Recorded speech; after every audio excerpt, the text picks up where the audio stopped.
You see, there's something very strange in human nature.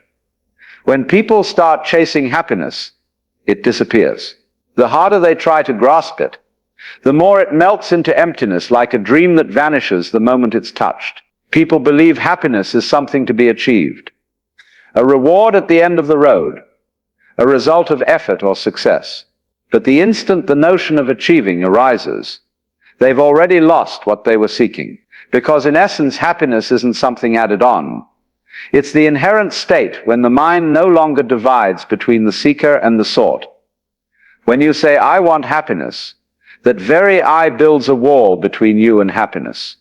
It's like trying to grasp air with a clenched fist. The tighter you squeeze, the emptier it becomes. Happiness isn't a destination, it's the absence of the journey to find it. When the mind stops searching, happiness naturally arises, like breath that has never left you. Therefore, the question is no longer how to be happy. But why do we feel it's missing? The human mind is a seeker, and in the very nature of seeking lies the root of suffering.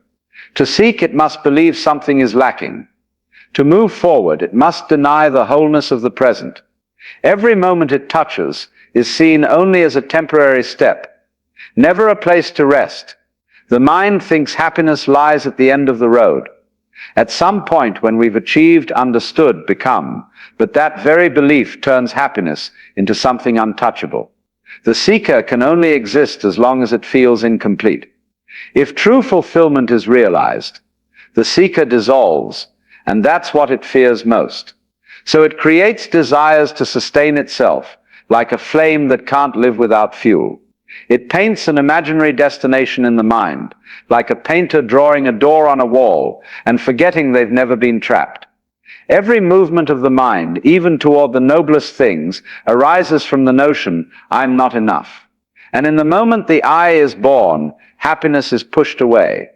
Like a wave, forgetting it's the ocean, desperately searching for the sea, like a lamp trying to illuminate, unaware the light already radiates from itself.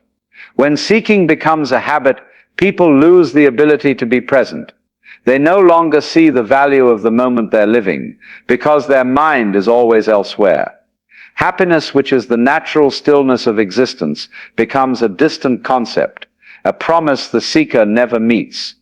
Every journey toward happiness, no matter how subtle, is just another way to affirm that we're lacking it. And that very illusion of lack builds the wall between people and what they've always had from the start. From the endless movement of consciousness, the mind draws a tiny point, an imaginary center around which everything begins to spin, and we call that I. This I is like the eye of a whirlwind created by the movement of air itself. It seems like the center, but if you stop to look for it, you'll find nothing but wind. Consciousness gathers memories from that desire to protect. Suffering is born, not because life changes, but because we resist the change.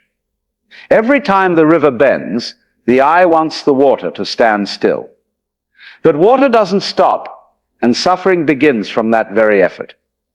The eye is a gatekeeper who never leaves its post, watching every shift in life as if each breeze is an enemy. It doesn't realize the wind is the breath of the space it's in. The eye builds walls and calls the inside me, the outside the world, unaware that both are the same flow. And so we spend our lives defending a boundary that never existed. When we dare to look deeply into that illusion, everything becomes transparent. I is just a notion floating on the surface of consciousness, shaped by waves, but never separate from the water. When no one tries to hold on, the water returns to its original softness. All fears dissolve like smoke in the wind. And in that moment, only life remains, no one living it, no observer, no center to protect. When you stop believing there's a person living, you begin to live truly, like the ocean stopping, thinking it's a wave. And only the free rhythm of boundless existence remains. Once the I is formed, the mind immediately draws a map for it to move on, and that map is called time. People don't truly live in the present. They live in memories and projections, two sides of the same mirror, where the past is the shadow cast backward, and the future is the image we strain to reach. The mind believes I now is the result of I in the past, and to become enough I must aim for I in the future. So it draws an imaginary straight line and walks on its own painting, believing there's a finish line at the end. But in direct experience, no past or future has ever been touched. Only the endless current of the present, like an ocean with no before or after, just waves rising and dissolving. Time, if looked at closely, doesn't really flow. Only consciousness moves in the illusion that it does. Like someone standing still on a riverbank, watching clouds drift and thinking the sky is moving. When you believe in time, you believe in lack. The past isn't enough, the future isn't enough, and the present is just a gap to fill with effort. All joy is postponed, all suffering prolonged, because both are measured by the same ruler. The mind wears an invisible watch, and every tick reminds it now is not the time. People chase happiness like chasing an echo, running farther from the sound. Meanwhile, the so-called now has never gone anywhere. It's not on the timeline, but the foundation for all time's movement. Everything that ever happened or will happen occurs only in this single field of awareness. When you stop and listen to the present moment, time dissolves like smoke, and with it, the seeker's tension fades. Because without later, there's no reason to rush, no goal to reach, no distance between you and happiness. Time only exists when there's someone counting, and that counter is the mind.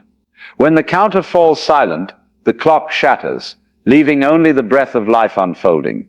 From the moment you measure happiness by time, you've lost it, because happiness doesn't need to arrive, it only needs to be seen.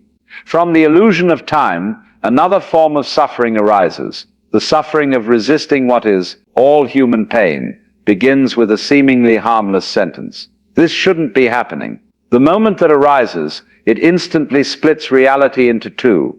One side is what's occurring, the other is what the mind wants to occur. And right at that dividing line, suffering starts. The stronger the I, the thicker the wall, and every shift in life becomes a battle. The mind wants to fix, force, control, make the river flow in the direction it draws. But reality doesn't argue, it has no intent to compromise. It just is. Like water, you can strike it, curse it, try to split it in half. But water doesn't fight back. It swallows your fist until your resistance dissolves into the flow. The more you resist, the more energy you lose. The harder you hold, the more it hurts. The I lives on opposition, and it needs conflict to exist. When there's nothing to oppose, it feels itself disappearing, so it creates things to fear, worry about, rebel against. The external world isn't the cause of suffering. It's a mirror reflecting the inner contraction. Events don't hurt you. Your refusal to let them be as they are.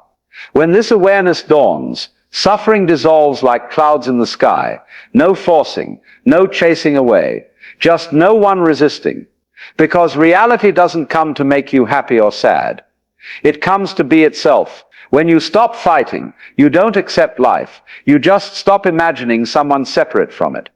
Stillness isn't the result of understanding. It's what's always there when the noise of resistance quiets. Like when the lake stops wanting to be flat, the wind still blows, but the water no longer divides itself from the waves. Reality doesn't need acceptance. It only needs to be seen.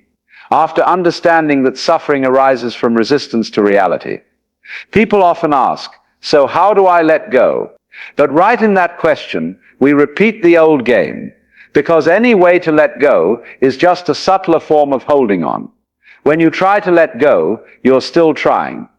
The one holding merely changes strategy, but the essence of holding remains.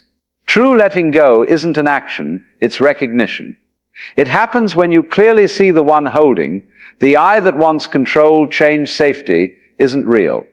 When the light of awareness shines, the hand opens by itself, because there's no one left to hold. Like no one needs to teach the wind how to blow. It just needs to stop thinking it has to try. Letting go isn't abandoning the world, isn't escaping what's happening, but stopping identification with it. You still act, still feel, still love and lose. but there's no one behind it all, keeping score or fearing hurt. When the I no longer sits on the throne of experience, everything unfolds naturally like breath, without effort. Holding or letting go then loses meaning, because both imply someone at the center deciding. When you see you're not separate from anything, who is there to hold, and what is there to let go? Holding can only exist when there are two sides, the holder and the held. But when you realize both are waves of the same ocean, the clenched hand dissolves into the water. Letting go is the natural state of existence, like petals falling when the wind comes, like a river flowing without deciding its direction. When you understand this, life begins to flow through you, no longer controlled by you. All efforts to be better, safer, wiser dissolve like smoke in the wind, and what remains is quiet clarity. The one who knows letting go doesn't because they've achieved something, but because there's no one left to achieve. When the one holding disappears, letting go is no longer something to do, it's the natural state of consciousness, returning to itself, wide open, transparent, with no foothold to cling to, and nothing to release. When the illusion of the I and the illusion of time both dissolve, what remains isn't emptiness, it's stillness, not the silence of a room without sound, but stillness without a listener, without a subject to perceive. In that stillness, the notion I am still no longer exists, only the pure essence of existence illuminating itself. Happiness in this state isn't a created emotion, it's the obvious ground of all emotions, like light that doesn't depend on the shapes it shines upon. Joy or sorrow are just waves rising on the water's surface, but the water never leaves its own flatness. When the mind is no longer divided, no I and world, no observer, and observed life becomes complete in every breath. This is stillness that can't be created or lost. It's the invisible rhythm beneath all movement, like the space in a room that never leaves the objects inside it. True happiness neither comes nor goes, because it doesn't belong to time. It has no reason, no condition, no object. Precisely when we stop seeking happiness, it reveals itself, not as a new experience, but as what was always there, obscured by the mind's noise. Like the moon reflected on a lake, its image becomes clear, only when the water is no longer rippled by notions of itself. And when the wind of thought stops blowing, that light appears, not coming from anywhere, not going anywhere, simply present. In stillness you no longer need answers, because the question and the questioner have both settled into the same piece. Any effort to hold that moment makes it slip away, because holding rebirths the holder. Stillness can't be grasped or maintained. It can only be recognized. And when recognized, you understand you've never left it. Because even amid the world's noise, stillness is there, like the sky after rain. No need to search, no need to hold, just see that silence is your ground, the wordless essence, where happiness is no longer a reward, but the very breath of being. When stillness has become the ground of perception, action naturally arises without an actor. No center controls, chooses, or calculates, yet everything unfolds harmoniously, precisely, as if the universe arranges every breath, every movement, every word. In this state, the hand doesn't know it's drawing, yet the picture appears. The fingers don't think of music, yet the strings resound. This is the wisdom of non-action. Action not from will, but from your unity with the whole. When the tie no longer inserts itself in between, life's energy flows freely through you, like wind through a forest, without knowing direction, like a river flowing without thinking of the sea. In it, no effort, no letting go, no controller, nothing to control. Action becomes pure, untainted by desire for results. Happiness here is no longer a reward after doing something. It's life expressing itself. Everything is done because it's natural for it to happen, not for desire, fear, gain, or goal. When walking, only footsteps. When seeing, only light and form. When speaking, only sound uttered. No one behind to claim credit. No one judged. Action then is like rain falling on a meadow, without intent, yet everything is nourished. In that non-action, joy becomes simple. needing no condition to arise, because the action is its own completion. Living is no longer a dialogue between I and the world, but a melody without a player, a poem without a writer. And you realize the most beautiful things never came from effort, but from the naturalness of no mind. When you live without thinking I am living, that's when life truly begins, no longer controlled, limited, judged, simply singing itself through you. And then when all movements of seeking dissolve, when there's no actor left and no action to complete, what reveals itself isn't a new discovery, but the clarity of what never left happiness. Happiness isn't created, achieved, or lost. It's not a reward after effort, not the final destination of a journey. It is the very essence of life, the thing still breathing through you, seeing through your eyes, present in every pulse of the universe. Only the illusions of I and time made us think happiness was absent. The I needs the past to tell its story, and the future to continue existing. And in that story, it creates distance between us and joy. But when the story falls silent, when the storyteller vanishes, happiness doesn't return. Because it never left. It's still there, like the sky behind clouds, like breath waiting for us to pause and feel it. The river doesn't need to reach the sea, because it is the sea in traveling form. The flame doesn't need to find light, because it is the light. Likewise, you don't need to find happiness.